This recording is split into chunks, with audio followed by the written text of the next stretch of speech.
yourself bodily harm if you do not know how to cut hot peppers effectively. Anybody who's ever had it splashed in their eye or decided to go to the bathroom right after cutting a jalapeno, you know what I'm talking about. So let's talk about how do we cut a hot pepper so that it does not cause injury to ourselves. First and foremost, if you've heard me teach any cutting technique videos once, you've heard me say 1,000 times, have a sharp knife. If your knife is not sharp, do not pass go, do not collect $200, do not start chopping your pepper.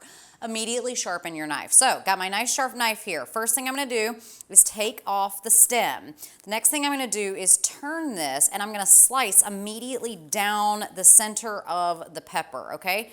Then I'm gonna grab at the stem.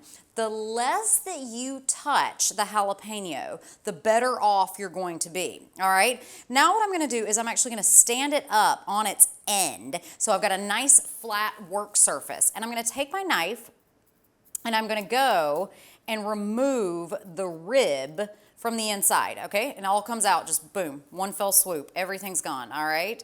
And then again, as little as you can touch it, the better. Sometimes you have to touch it, but at the least you can touch it, the better, and the less likely you will be to get all of those oils onto your hands that are so very potent.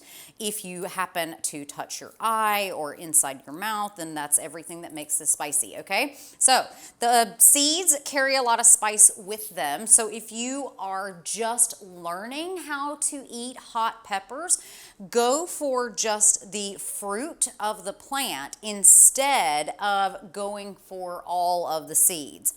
Now what I'm gonna do is get us ready to dice this up. I'm gonna cut off the part of the pepper that is uneven. This is definitely still edible. If you really like hot things, you can pop this straight in your mouth because the oils that cause the heat concentrate in the tip of the pepper. So again, if you're worried about how you can start eating spicier foods, avoid the seeds and avoid the tip of the pepper.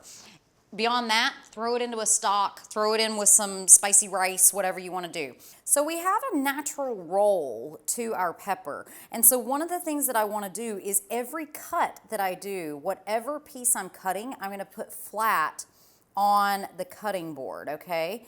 So you can slice this way, you can slice in a rocking motion. You have options for what is the easiest way to cut the pepper.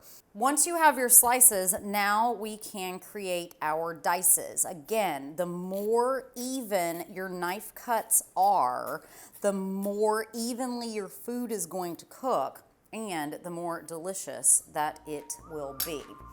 Now, once you are done slicing and dicing your hot pepper, the next thing that you need to do is go wash your hands.